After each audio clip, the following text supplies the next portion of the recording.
So the honeymoon period is now over, and I've reached that stage when motivation is starting to impact my productivity in my game development. So the question becomes, how do I stay motivated? How do I stay on task? And how do I avoid those depressive inclinations that as artists and as developers we get when we aren't getting the validation we seek from outside sources? So many people would call me a highly productive person, perhaps even overproductive. I work 80 hours a week, all of which are highly productive hours. I haven't always been this way.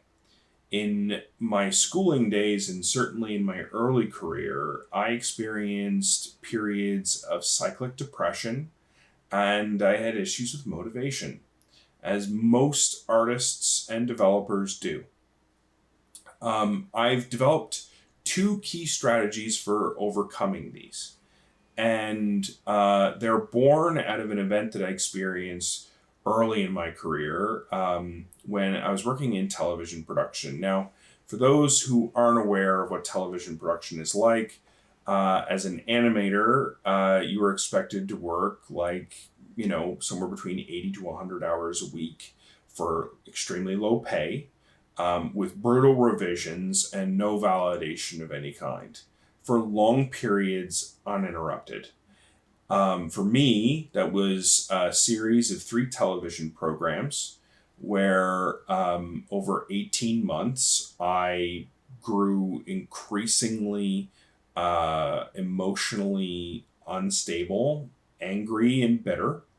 And eventually, at the end of which, I lost productivity and I crashed. And I had to ask myself after that period of time, do I want to continue as an artist? And because I'm stubborn, not because I'm well situated mentally, I said, yes, of course, I'm going to continue. Many that I know who experienced similar things walked away from the industry at that point. And that is a healthy choice for most people.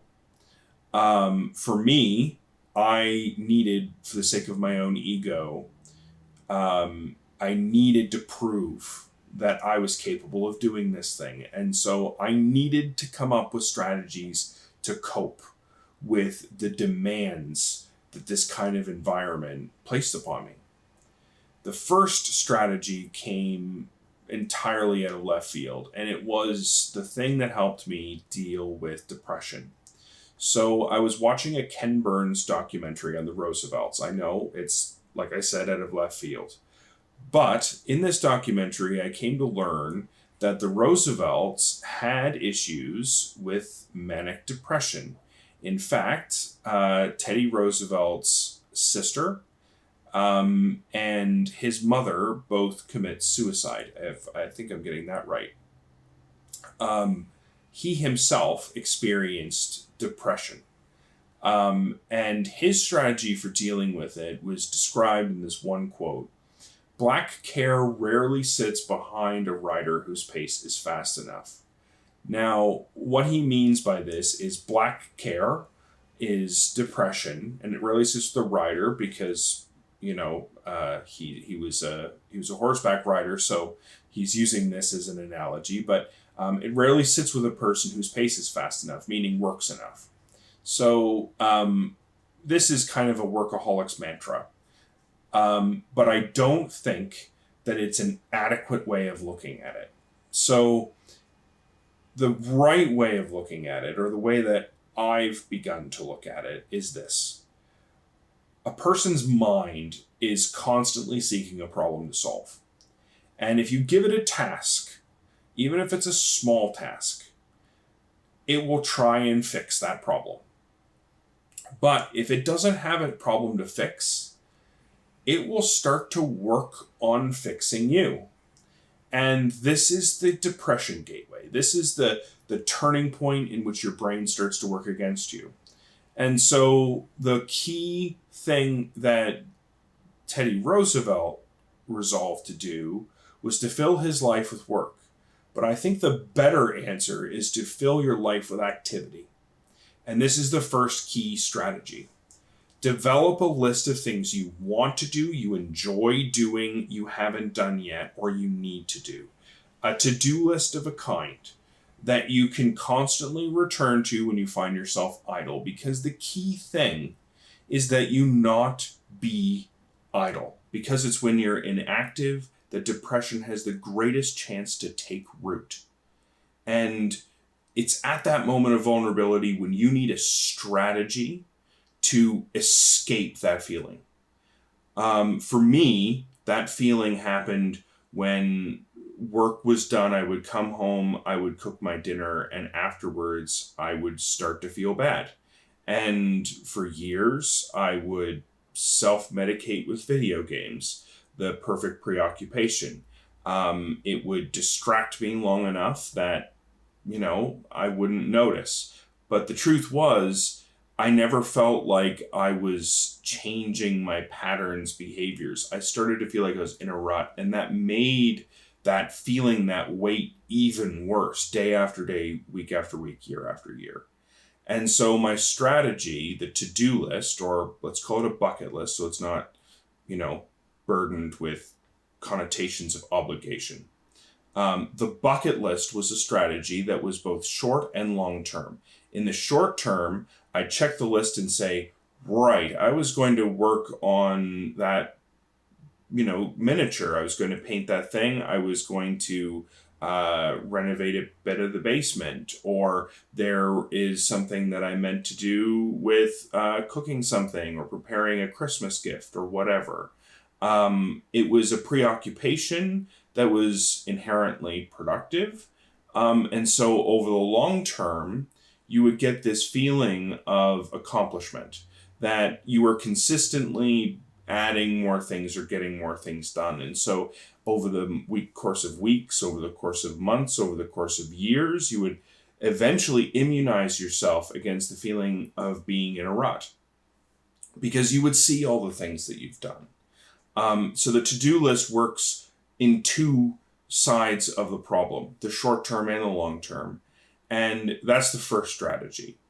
The second strategy is changing the way that you think about motivation. So I was always raised with this absurd notion that motivation is like fuel.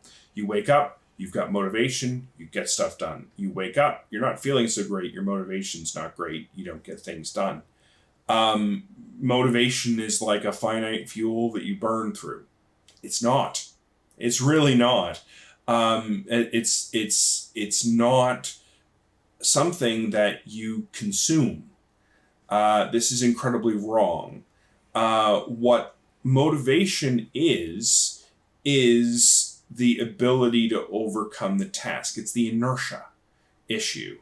So I prefer looking at task completion in this way. It's like Newton's laws of motion. If you're at rest, you stay at rest. If you're in motion, you stay in motion. When you start your day off, you're at rest. So it's going to take a lot of effort. The hardest task is going to be the first task you finish during the day. The second hardest task of the day will be the second task of the day, and so on and so forth. Every task gets easier. Every task requires less motivation. When you're on to task 4 or 5 or 6, then those tasks are easier. So what my second strategy is make task number 1 something you don't want to do, because that way it reminds you that you're working. There has to be a little bit of traction there, a little bit of friction, I guess, that you have to overcome. But it has to be something you don't want to do, that's simple and small. Like a military, it's making your bed in the morning. You get up, you make your bed, first task, you didn't want to do it, but you did it. That was the hard task, but it was a small thing. The second thing, the next task, which will be the second hardest to do, should be low-hanging fruit. So whatever you need to feel like, oh yeah, that's done. oh, this is easy. That's done too. That's done too. By the time you get to task number 4, you can tackle the gigantic thing that you know is going to be a pain. That's the big thing of the day. And so by then, motivation's not an issue for you. You're tackling the problem. And so, in combination with these two strategies, starting with micro tasks of the day, motivation setters, tone setters for the day, like making the bed, preparing the coffee, sitting down and doing the low hanging fruit, whatever was left over from last night. That's the thing to get you moving forward. And then you work on the tasks of the day. You tackle the big things. And as you go through the day, you get these things done. And as long as you keep doing, the bad feelings don't set in. For me, the way that this is materialized is it was tough. I will admit it. It was tough at the beginning to start regimenting myself, to discipline myself to do these things. But now, 10 years after I've started, everything's easier in the same way that starting at the very beginning of the day is the hardest thing.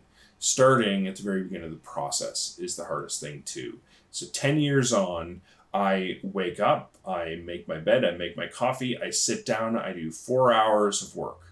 And then I get my snack. I'm practicing intermittent fasting, so I only eat when I hit my snack period. I get my snack, and then I sit down and I do 4 more hours of work. And then I have a block of supper time. And I spend 2 hours on supper, and then I spend quality time with my family around that space. And then afterwards, I sit down and I put in another 6 hours. And so at the end of the day, I work 14 hours. I eat well. I sleep a full 7 hours, which is my sweet spot. And every single week, I get 80 hours of work done and 1 extra day at the end of the week where instead of doing nothing, gaming or whatever, what I spend that extra day on is the tasks of the house, the tasks that matter here, because I need to stay active. I need to keep moving, right? So I spend a few hours cleaning the house. I have made it a practice of baking bread every week so that we can try and keep costs down in other areas.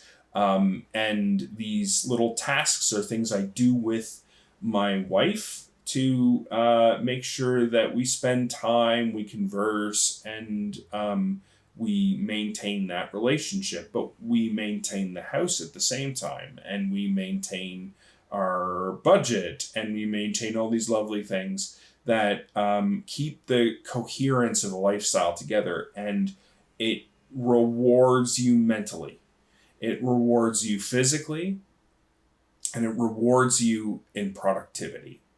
And so 2 strategies applied consistently over years will transform you from the depressed, underproductive person to the overproductive, happy person.